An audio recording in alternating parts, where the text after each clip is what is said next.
Welcome to the 4th episode of the BPD Bunch talk show. We have a panel of people who are in functional recovery from borderline personality disorder, and each week a few of us get together to discuss BPD-related topics to help give you insights into the different ways BPD can be expressed in someone's life. We also cover the different paths we followed on our recovery journeys to give you hope and direction for your own. For our first season, we are talking about the 9 BPD symptoms, our experiences with them, and what's helped us to overcome them. I'm your host, Xannie, and today I'm here with Alex, Sophie, Laure, Solène, and Melanie. How's it going today, everybody? Good. It'd be okay if it wasn't good. You could always just say so. Not good. Not good! Today is not good. It's a good day because I'm here with all of you, lovely, lovely humans. So today we're going to talk about the 4th BPD symptom listed in the DSM-5, and that's impulsivity in behaviors that are potentially self-damaging. I did a bit of research, and essentially an impulsive behavior is when you're acting really quickly without thinking much about the consequences, if at all, let's be honest.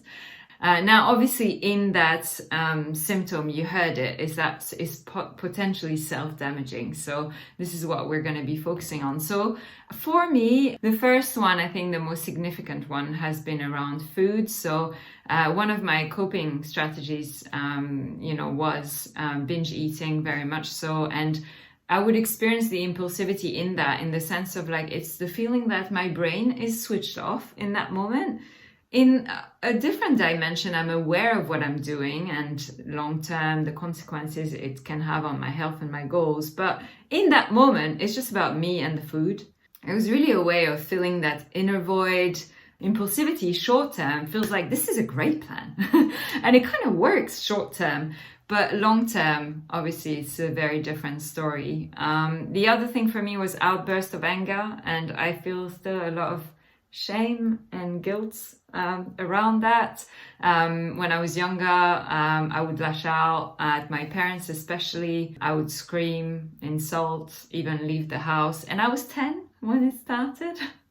A bit young, and it lasted up until 17 when I just left home and then realized, actually it's really nice at home. But yeah, I would just lash out, and all this anger was like impulsive. It would just come out for anything and everything, and I didn't realize until much later through recovery that it was covering a lot of sadness. But obviously at the time I didn't know how to express any of that, so anger would be the go-to. The other thing would be self-harm, panic attacks. I've always had really high anxiety, and so impulsivity shows up in like very violent panic attacks for me. And it really feels like something's taking over the body. I don't know, we'll hear from others about that as well. And so to finish, abrupt changes as well. Don't like a job, quit a job, find a new one. Bye. Don't like the friend anymore, just hang out with someone else. Don't like a place, just move somewhere. So that's kind of me. Like I actually have accepted a job in China without telling my family and my partner, and then moved out there for 2 years. So I think that's impulsivity. And finally, and this is probably kind of what I'm doing now, so I'm going to stop on this. I was looking at impulsivity and oversharing showed up. And I was like, oh, hello, I know you. So yes, I think not knowing where to stop and what is sharing and what is oversharing, in being impulsive, feeling like, oh yeah, I just need to be heard and be seen and be loved in a way. So that's how I experienced it. That's a very kind of quick stop shop. And I'm going to hand over to Alex. How was impulsivity for you? Well, it's funny you brought up oversharing because I have a list of things I wanted to talk about. Oversharing is definitely on that list. But I also just wanted to mention that like a lot of the things you're saying too, and this is true for a lot of the BPD symptoms, is like there's impulsivity in like most of the symptoms if you think about it. Like the frantic efforts to avoid abandonment, that is impulsive. If we really thought it through, we would realize maybe this person isn't abandoning us. Or like the suicidal gestures. Like it's interesting that part of the criteria in the DSM for for the symptom is that it doesn't include self-harm and suicide, but it doesn't mean that those things aren't impulsive, you know, and it does count in a way. Like, those things are very impulsive. Anger can be really impulsive. I have ADHD too, so it's really hard for me to draw the line between what is ADHD and what is BPD. But the things that I really feel like are the impulsivity that have to do with BPD are things like really that are the things that have been really self-damaging, like getting into a car and driving when I'm really upset and driving really fast, or also binge eating for me has been a really big problem, and it's still a problem. A lot of the impulsivity for me really has been with the kind of suicidal gestures and behaviors and frantic efforts to avoid abandonment. It feels weird to talk about those for some reason because it says in the DSM that that's not what it's supposed to be aiming at. Really, for me, it's kind of like been this thing where it's all of a sudden like you're just doing something that you completely are regretting and you're not thinking through the consequences, and then you're feeling so much shame afterwards. So for me, that self-damaging aspect to it has really mostly been like the shame that I feel afterwards, or maybe how it's like damaged a relationship or damaged like the way I see it myself. So for me, that's like the most self-damaging part about impulsivity.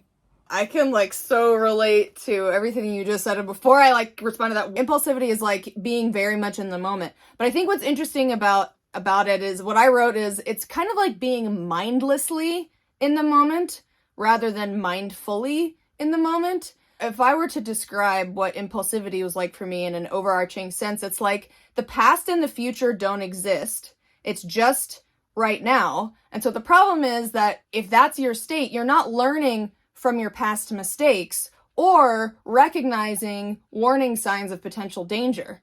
It's just, what do I feel like doing right now, doing it, not thinking about anything in a greater sense. And I feel like truly being mindful isn't just about like being in the moment, right? It's also sort of a greater sense of yourself in the moment and being able to see also like both from the inside and the outside at the same time. What Alex said about like driving fast and binge eating, I also have ADHD, and so it is hard for me to tell the difference also.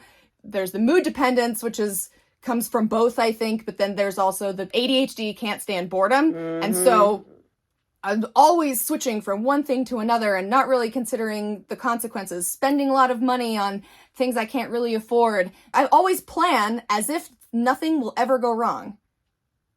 And something always does.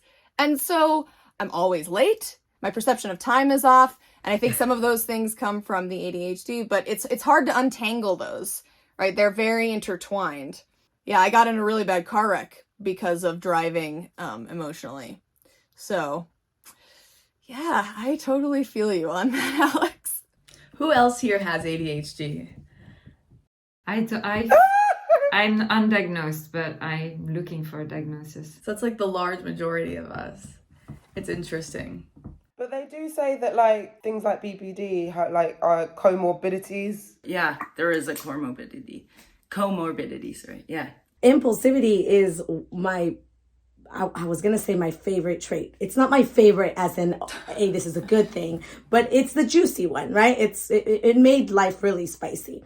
And I think that for me, it was very much geared towards injustices, because injustices make me just very angry. And I tended to be very impulsive with injustices. And it's funny because what Xannie mentioned and Alex mentioned, I had it on my list because I had mindfulness and mindlessness 100%.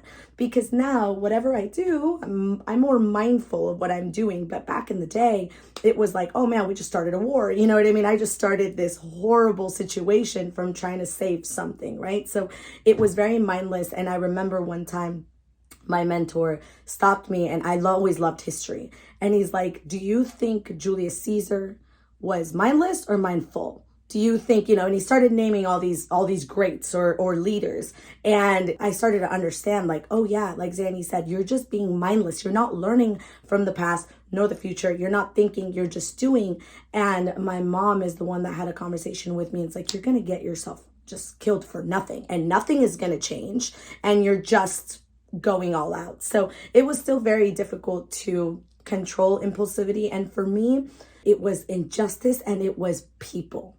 I was very impulsive towards people. If I wanted to meet someone, I'd go out of my way to make sure I'd get their attention, which is a dangerous trait, you know? And for me, it did lead to self-harm, and it led to a lot of just kind of not understanding if I wanted to be here because I was being mindless, you know? I was just being impulsive the entire time. So of course, life doesn't seem so stable. And I always called my impulsivity my chaos, and I romance everything. And I write, so obviously everything becomes romantic. But I've always been dealing between tranquility and chaos. And I think that's just mindfulness and mindlessness. And it's a journey. So yeah, I can't wait to hear from Sophie though and Melanie, because I want to know.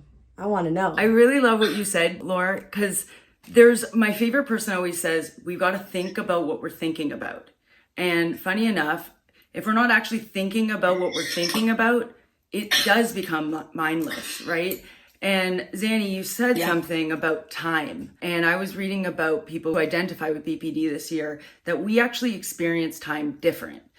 So we sense this present moment. If we feel like it's endless when we're having like frantic efforts of work. So we feel like it's never going to end. So we worry, and that worry is going to last forever. So we don't actually, so when we act impulsively, we feel like that worry is going to act forever. So when I think about my example still that I deal with, and I'm sure this is relatable for people in romantic relationships or when we're like texting people to get like that solution. But for me, I will hold my fiance captive, like when we're fighting. So I'll be like, no, I need you to stay in this room. Like, we need to work this out right now because I feel like a bag of balls and you need to be here right now. But the truth is, even if I was in wise mind, or even if my emotions subsided and me and him could have a nice conversation in that room, he doesn't want to be here. Like, he doesn't want to be in that room. So is it even the best time to have that conversation in that present moment? No.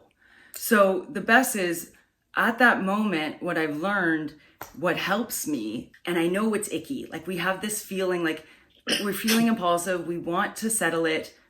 But actually what has showed me is to feel that discomfort. And with feeling that discomfort, when he walks away, okay, he's walked away, I feel rejected. I'm a bag of balls now. Everybody rejects me. The world sucks.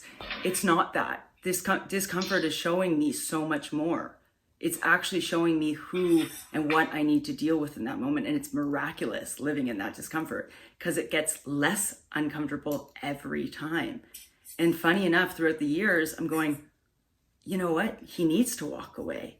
Our relationship needs that space. And I need that context. Because not only has it helped my impulsivity trait, it's helped every single thing that I'm dealing with in this moment. And I could go on and talk, but I wonder if who relates to feeling that discomfort and letting it sit, you know, and just sitting there. Well, I've definitely gotten a lot better at it lately. What you were saying about feeling like you have to keep the person there. There are so many times where I was like, no, we're going to solve this right now. And we would talk in circles until 3 a.m. And then I would go to sleep. I'd wake up the next day and be like, why? Why was that so important? And having that experience enough times eventually and be like, oh, it makes more sense maybe to let that sit. And if I still care about it tomorrow, I'll worry about it then. But yeah, Sophie, tell us all about what's impulsivity like for you. Oh my gosh, guys, what a mess. Right, so oversharing, yes. Again, I've got ADHD, so I can't tell the difference between what is what. And sometimes I want to blurt things out in a conversation, or like just like when I get nervous or when I feel anxious, I go out of myself instead of in. So I'm like, and it's like, stop. And I can hear my brain going, stop talking. And I just don't stop. And then I go home and I just feel so ashamed. And then I'm like trying to dissect an hour-long conversation because I spoke for like an hour, right? Right. And like, I'm like, And I remember the bits that are like poignant. Right. So yeah, that's oversharing. A big one is sex as self-harm. I can't stand being alone. I just, So I will like DM exes, set up dates on Tinder. Like that's what I used to do. Yeah, I see some of you going, yeah, Yep, I'm talking to you as well. Yeah, I would literally like go on Tinder or like set up an DM, like be like, hey, to an ex on a DM, and just end up with like a stray dog in a relationship that I can't get out of my house. Do you know what I mean? So there's that. And emotional outbursts, like sending like voice notes when I'm emotionally triggered. Like I won't think about it. Like Melanie said something about thinking about your thoughts, like what are your thoughts thinking? Sometimes I'm like, no, go for the jugular, like just yeah. Oof, Sophie, you went to the jugular there. I felt beautifully attacked in such a wonderful way. Oh man, that is just so spot on with people. I'll even remember and be like, that person said this. And then, months later when I'm feeling impulsive, I'm going to go tell them why they were wrong, right? Like just on a voice message or a voice note. Same thing with the exes, right? Or anyone that has ever shown any kind of attention towards me. And here we go. And then just complete disregard for the person's feelings. I've had dudes come up and be like, dude, I loved you. And you like, kind of took me along and trashed me. Yes. And it's so much shame. And you weren't treating a human being for a human being. So how dare you feel like you deserve all this when you're being such an a-hole towards anybody else, right? So I love that you talked about that because it's something that I don't like when people use the term, these toxic girls. And in Mexican culture, we use it a lot, like, toxica y toxico. And it's like something that's like positive, you know what I mean? Which it definitely isn't. But I also don't believe that anyone is truly toxic. We're just going through things. But impulsivity is such a big part of just the need for attention and that need to go out and get it. So I'm so glad you brought that up because it is spot on and I don't think a lot of us really talk about it. And also what you said about instead of going inside, going out. Right. And then you're dissecting what you just said and you're like, oh my God, I can't believe I just said that. So thank you, Sophie. That was wonderful. Thanks. I also love that you brought up reaching out to exes when you're lonely. Because it's like that ex could have done the worst things to you. Like, this person is bad for you, but in that moment, all you can think about is that emotion and how empty you feel and how lonely you feel. And all you want is attention and to be loved by someone. So no matter like what the consequences are of that, it's like, damn, I don't do it anymore. Thank God. Yes. But for so long, I kept going back to the same person. And like, it's like, another year of toxic relationship. Like just from that one little day where I was feeling lonely. But I also wanted to say like, when we get really emotional, our like prefrontal cortexes like can't keep up because our emotions are so strong. So we like literally lose that control. We literally don't have that ability to think like, what are going to be the consequences of me doing this? Like, maybe I shouldn't say this thing. Maybe I shouldn't send like 500 texts in a row. This morning I was talking to a friend about something that's really been bothering me and I don't want to overwhelm her, but what I'm so used to doing is when I'm feeling emotional is like pouring my emotions out into a text message. And then instead of sending it, I look at it and I'm like, actually, I'm probably not going to send all of this. Let me delete this, and just this whole big paragraph that I just wrote before I send it, because who wants to read all of that, No one's actually going to read all of it. It's better to be succinct, get to the point. And like, I feel like it takes a lot of space, like putting space into it, like that, the DBT stop skill. That has been really helpful for me. Guys, I'm so jealous. You all did DBT and I'm sitting here going, what the hell is a wise mind? I'll teach you, Sophie. Don't worry, I'll teach you.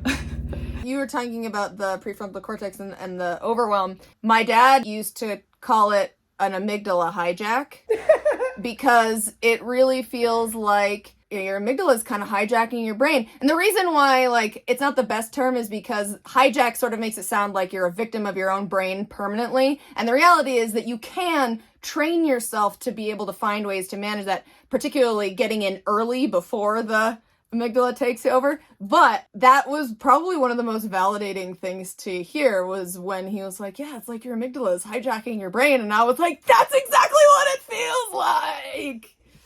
I read something about, and I thought it was cool. There were things that, and it went with Alex's stuff. It was things that people who identify with BPD do that are impulsive that they don't know that they do. And there were a couple of things that we didn't mention. And I thought this was interesting because there's things that we do that we don't even know that we're doing that are impulsive. So we're doing them subconsciously. We're not even thinking that they're a thing that are impulsive.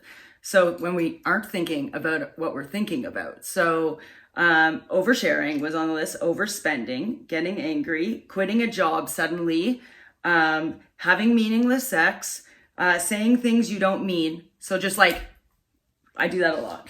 Impulsively adopting animals was on the list, jumping to conclusions, distancing ourselves from others, binge eating, getting piercings, dyeing our hair, canceling or changing plans, over texting, over apologizing, and joining a lot of groups and activities. Like at this point, me and Xannie might as well have just been going, yeah. I just thought it was such an interesting list because like saying things you don't mean and being like, oh, why did I say that? Was that to hurt that person? No, because my heart's so big and I love that person. And like just these little things that we do and they're actually impulsive. Yeah. I have 7 tattoos. And one of them I got because it was $50 and it was terrible and I had to pay to have it redone. I literally said to my fiance last night, do I want this entire arm sleeve? Like I'm 1/4 done. I go, do I want this whole thing? Was that an impulsive decision? He goes, you can't change your mind now. And I was like, oh my God, like what's up with me? I got one cover-up done on my leg when they announced the 4th level lockdown in Melbourne. Melbourne was, until Shanghai took over, was the longest lockdown city in the world. And I was living out there when COVID started. And they announced level 4, which was literally you were living in, 5-kilometer radius, 1 hour outside a day, blah, blah, all this kind of good stuff. And I was a team manager. I led 10 people. I just dropped everything. I called the tattoo place. I was like, I'm coming. And I just went and got a tattoo. And then one of my team members called me. She's like, Solène, I need you to check on something, approve something. Where are you? I'm like, oh, I'm just having a tattoo. As you do. She's like, what? She's like, what are you doing? We're going on full lockdown at midnight. What are you doing even outside? I'm like, but that's it. It's only at midnight. So I have only until midnight. So yeah, I feel you on that list. That list was great. I was just reflecting when everyone was talking that it was interesting because you were saying like a lot of the time you would just like tell people, like if they offended you like previously and stuff like that. I just found that so fascinating because for me it tends to be the opposite, where actually I will just ghost or like completely cut ties, even with just one comment, because especially in the past even more so. Now I shouldn't say this because friends will be like, oh my goodness, I send stuff to my sister and I'm like, hey, is that offensive? Like, because normally like one of my friends, I was like, that's it, I'm done. Like, that's it. You said that? Are you for real? Like, I'm done, out, like 10, well, more than that, almost 20 years of friendship, out. And then I sent it to my sister and she's like, no, I think she means just like this thing. Please ask her that, I'm like, thanks for like keeping me in check, because I was just like, so I tend to run away from any conflict and actually never say the thing, but just end up, unfortunately, walking away from potentially great friendships and relationships because of the impulsivity. Yeah, I'm going through this right now, funnily enough. Yeah, like I was literally like, I've had enough, I'm cutting her off. And like I messaged my sister and I was like, sister, like, what do you think? Can you weigh out the pros and cons for me? Because my brain doesn't work very well sometimes. And she was like, maybe you want to talk to her a little bit and like see where she's at, but because she might not know exactly what she's doing, she might not be aware of the behavior. And I was like, yeah, insert swear word, like, I'm done with her. Like, and then the end of that story was I actually listened to my sister and me and my friend are going climbing. The end. Oh, and by the way, you said pros and cons, and that's a DBT skill. So you're already ahead of it. You haven't started. You're already doing it. Thanks, guys. I'm bummed out that I don't have sisters or brothers. Don't be an only child with BPD. It's like, really, man, like single mom, only child, alone most of the time. So alone doesn't go really well with it. But I was going to say, I don't know if this is really impulsivity, but she mentioned it on the list, and it's distancing yourself. And I don't know if anyone can relate, but a lot, not anymore, but a long time ago, constantly, I would get very upset if someone didn't really get to know me 100%. For instance, if I get to know someone, I'm so impulsive about knowing every detail about them. If they like to skateboard, I'll learn about skateboarding. You know what I mean? I will learn about everything that they like, expecting that they're going to do the same thing for me. And when they don't, there's a sense of pure loneliness. And then I distance myself. Because I'm like, okay, well then you're not a friend, I'll just help you, and then that's it. And then you don't really find anyone that does that, and you realize, hey, I'm being very black and white here. And distancing from people, I think, is one of the number one traits of my impulsivity, because it's just like, you start getting shame and you start going, I'm going to hurt these people anyway, so I'm just going to distance myself. And then you go into the other trait that she said about doing a bunch of stuff or a bunch of projects or meeting people. So it's like always one or the other. So anyway, it's just when she brought up that list, that was ridiculous list. Like every single one was like, really, man? Oh my gosh. Yeah. And Solène, you're 100% too. If it's piercings, if it's tattoos, anything. You know, I have a tattoo idea. It's to cover my self-harm scars with George Michael's face. So that's what I'm going to do. And it's... Sophie, you're in London. I am. There's a tattoo place near where I live, so we can grab coffee and then I can take you there. That gives me an excuse to get another one. Hold on, you're in London! Yes, I am, yeah. Sophie, if you get the tattoo and then you guys set up coffee, you tell me when. If I can get on a flight to London, I will get to you guys. That's impulsivity right there. I know. But here's the thing. I've been wanting to go, so it's not that impulsive. It was already in the back of my mind, but what you guys brought up made me want to do it more. So just that. Impulsivity is not always bad, right? Like there's exactly no aspect. It's like spontaneous. Spontaneity. When does it go from spontaneity to impulsivity? Yeah, this so is true. Actually is a good transition into management, I think, because, you know, like I don't want to get rid of that part of myself completely, because I've had a lot of really cool experiences. I met a lot of interesting people. In a way, the reason we're all here is kind of impulsive, because I'd been thinking about starting the show for a long time, but the reason I started the page, or like the time that I started it, I was on the couch with COVID. I'd had COVID for over a week, and I was bored out of my mind.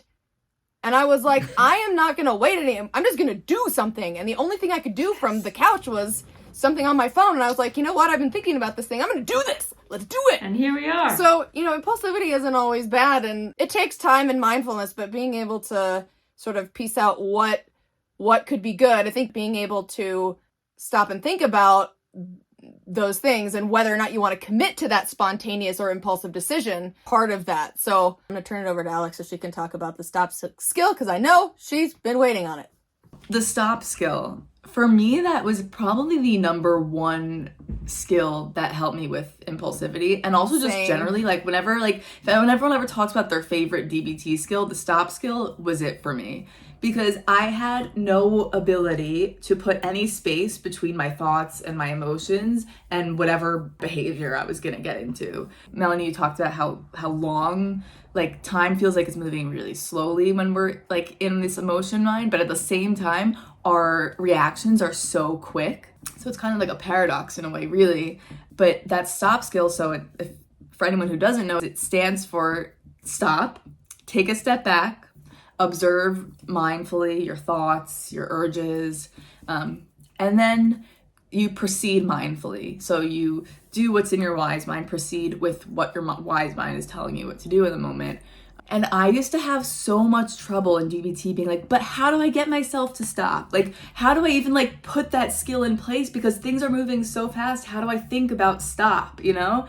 I think mindfulness really, really comes into play there, because without mindfulness, you can't recognize that you're moving too fast and that you might do something that might be a bad idea. So you really, really have to be able to observe what's going on inside your body and able to put that in place. And it's not easy, and it took a really long time. I don't know how, now it just kind of happens. Like me sending that text this morning, I was just like, wait, this is a long text. No one's gonna wanna read this. But it took a long time for me to be able to stop there. And there's still moments when, especially when it's very, very emotional, there's still moments where there's no space. And I have to really try really hard to put that space in there. But for me, slowing things down has been the number one thing that's helped.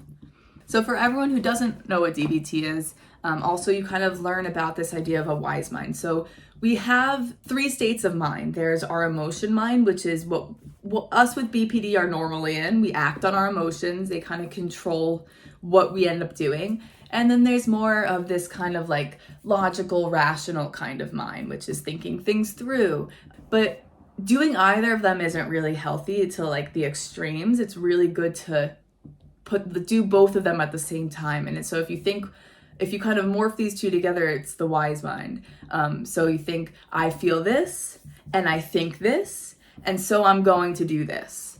So it's kind of also like they describe it as like this feeling like you know what's best for you inside. It's like tapping into like that wise part of you that's like, I know what is the best for this situation. I know how I should proceed, and I know what's probably going to have the best outcome. So I should probably go along with what that is. I would add. So picturing your higher self. Yeah, that's what I was just gonna say. Picture your higher self and show up as that bitch.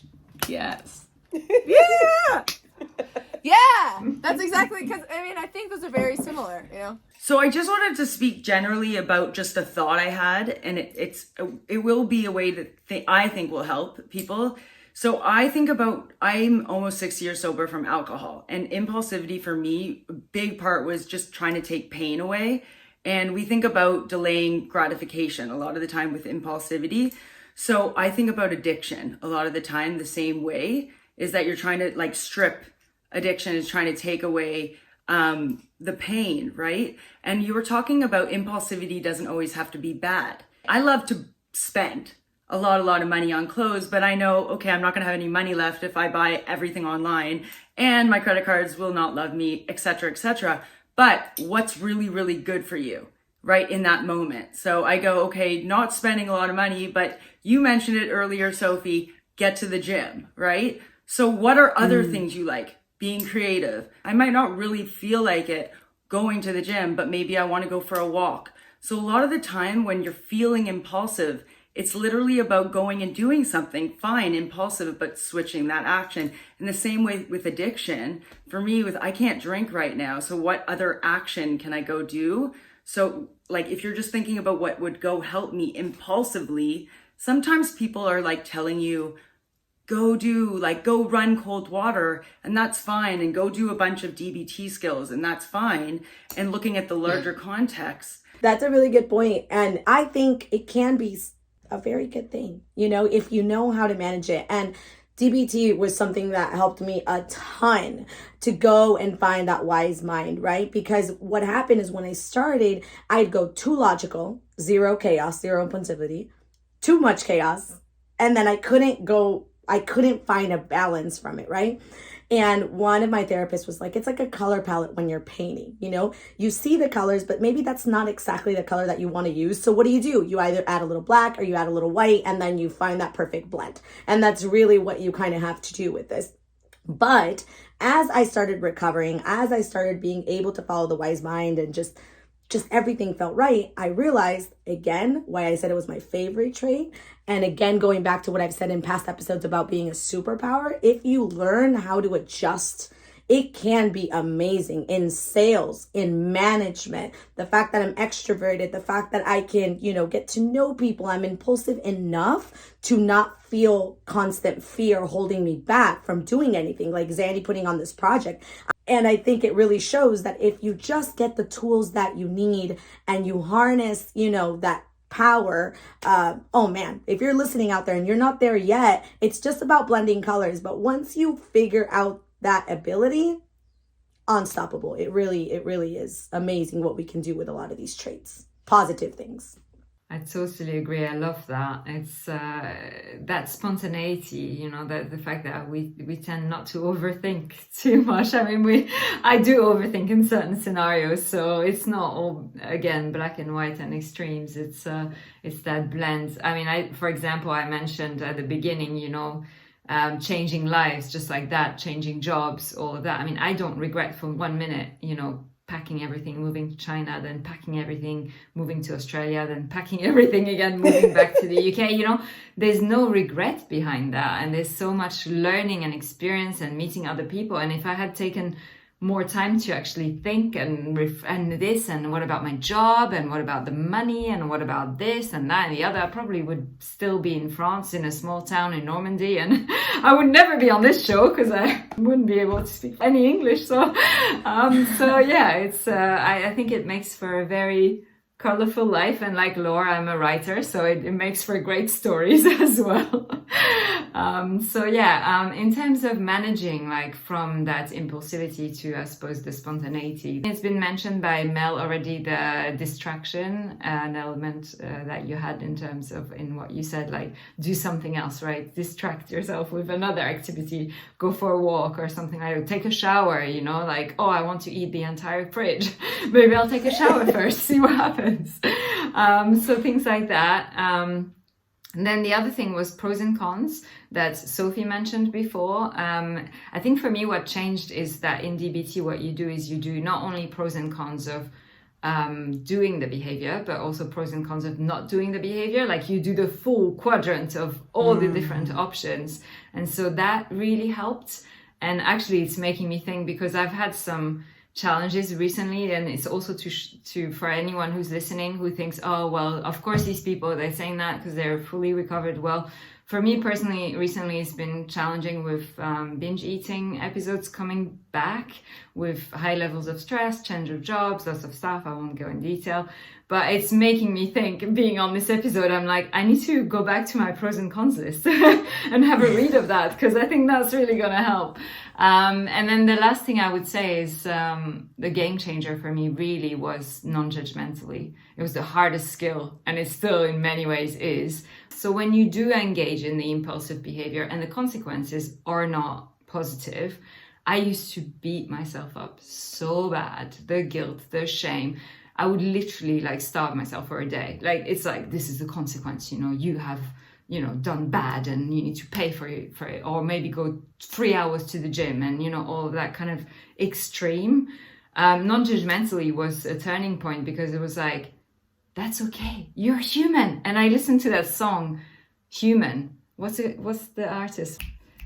You're only a human after all. I can't sing, so there. But anyway, it's amazing. So I just put that on full blast in my ears, and I'm like, you're only human. Yes, it happened. Is it great? No. But just new day. Do better. You can do better every day. Every day you get to choose. Do you want to be on the path of recovery, or do you want to just throw the toys out of the pram?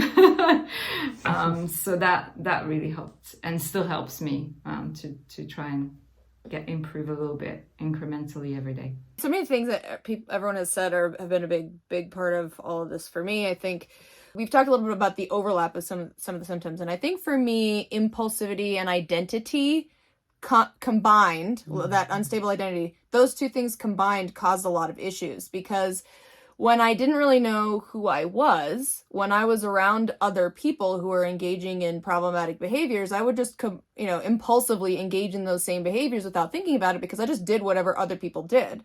And so for me, a big part of getting out of the dangerous situations was just recognizing before I get into situations whether or not certain people are good for me to be around, not because I'm going to judge their life choices, but because do I want to engage in that behavior? And understanding that I am still, especially early in my recovery, it was like, well, I should not be around people who are drinking or doing drugs, because I'm not going to be able to stop myself. I'm just going to do whatever they're doing.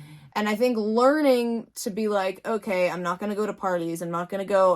I'm just not going to do these things. That was a really important first step for me. And I think that's one of the things that's really important if you're in early stages of recovery. There are some choices that make sense for early stages. They're not good long term. You don't want to live your life avoiding everything. But I think it's unreasonable to expect yourself to climb a mountain overnight. And sometimes you have to kind of take a step back from the world and figure out who you are outside of everything. And now I can go to parties and I can say, you know, they're doing that, I'm not going to partake in that. But sometimes still I have to be like, I feel the urge to lash out or be impulsive or engage in some of this. I think it's time for, I'm going to stay home. I'm not going to do this. And that can be hard, especially if, you know, I tell the world, you know, I'm sort of functionally recovered. I feel like this weird obligation to be able to withstand everything. And that's kind of an unreasonable expectation. It doesn't really make sense. What? I remember saying in that episode about self, like identity, about like feeling like a cartoon character.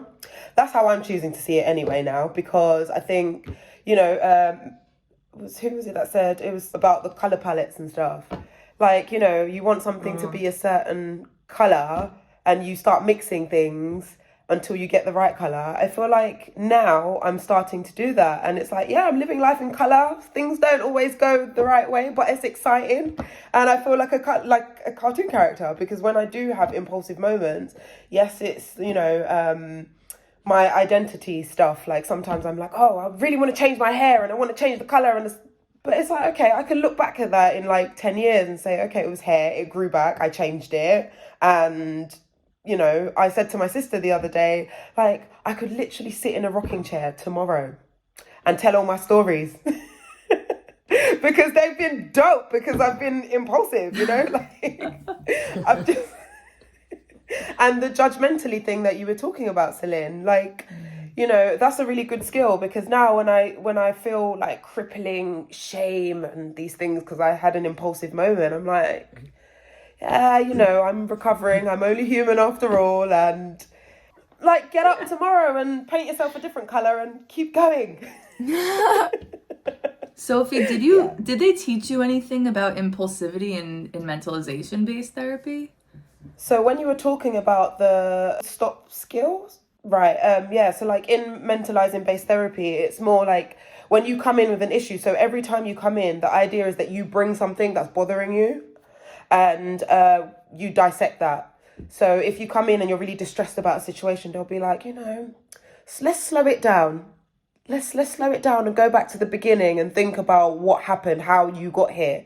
And in you thinking about it, you know, you slow it down for yourself automatically, you know, like, because you're talking about it and they're asking you more questions.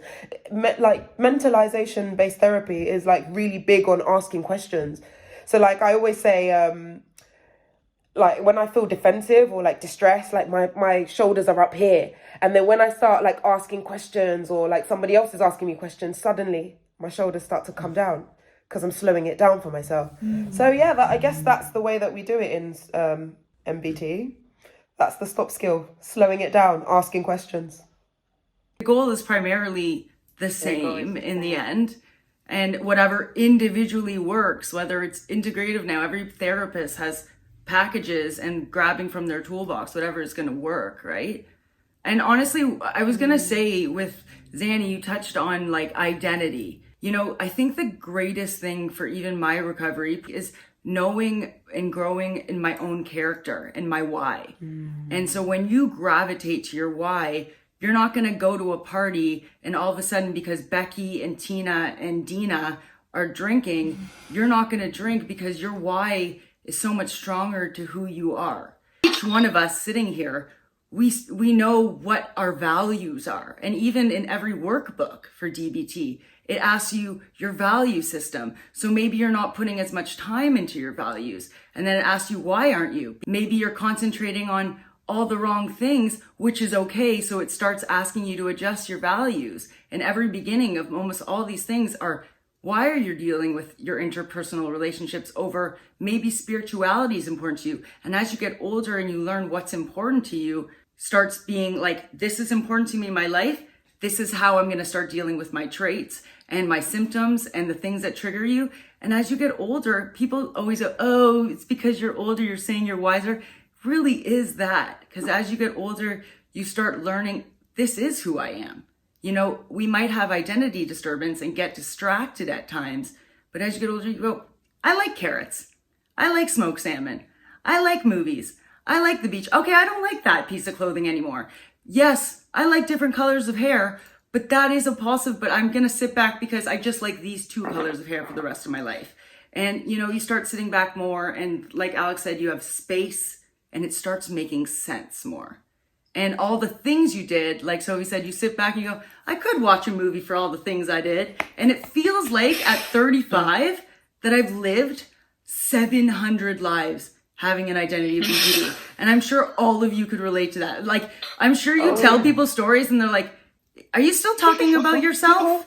Like, this is, you are still talking about yourself? Like, it's like we've lived 100 lives. But that's the coolest thing, being in a room full of people with BPD. It's like we've lived 100 lives. Each one of us. We're all so cool. So cool. Yes. Yeah. Sometimes do you feel as well like you're almost like, did I do that? Yeah, like it's like it feels like it's 10 years ago. Like I feel like a ninny, a grandma. Like, how did I do all this stuff? But then we're gonna do a million more things. I know. And I'm so excited about that. I don't know about you guys. I'm very excited about the next season of my cartoon. Yes.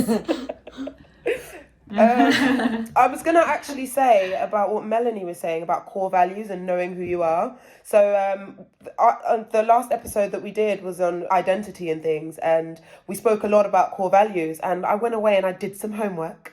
And so for the viewers out there, I'd like to say that, you know, really knowing your core values is so important to how you navigate your life. Think of your core values as your compass in life. And I figured out 4 of them. 1, health. 2, growth. 3, creativity. 4, connection. I don't know beyond that. I'm still working it out. But how I knew that these were my core values is that I did a litmus test. So the litmus test is literally asking yourself a question. If someone gave you $1 million or £1 million where I am, would you give that thing up? So if someone said to me, would you give up dancing, skating, hula hooping, painting, just being creative and funny and things? Hell no. No. So yeah, you get the point. So if you can, do the litmus test. There's a bunch of value systems or values online, like a list of values. Just go through them and whittle them down. And whatever feels important to you, test it out. See if, Love it. you would give it up for £1 million. If you would, then that's not your value, darling. Go back to the drawing board. And that's it. That's so good. And it's funny you bring this up because yesterday I actually had an interaction. Basically, to people who are really close to me, I have a really hard time saying, I don't want to do that. It doesn't align with my values. But yesterday I was like, cool, you can be in charge of this then. It doesn't align with my values for me to do it the way that you want me to do it. So you can do it. Mm-hmm. And afterwards I was like, heck yes. Yes. I did it. Higher self vibes. Yeah. Yes. I love when we do things that we can feel proud about. Yes. And I think that also has something to do to keep in mind. It's like, yes, we're going to do things that cause us shame and that we regret. But I feel like a good way to live is to always want to be proud of the things that you're doing and to be able to look back and be proud. Well, thank you everybody for watching our 4th episode of the BPD Bunch. Make sure to like, subscribe, and turn on your notifications so you know when a video comes out. And if you have any questions for us, we will in the future start doing Q&A videos. So make sure if you want to send us a message or leave us a comment, we will probably get to it at some point. So I hope that for everyone watching, you got something of value out of this, and we will see you next time.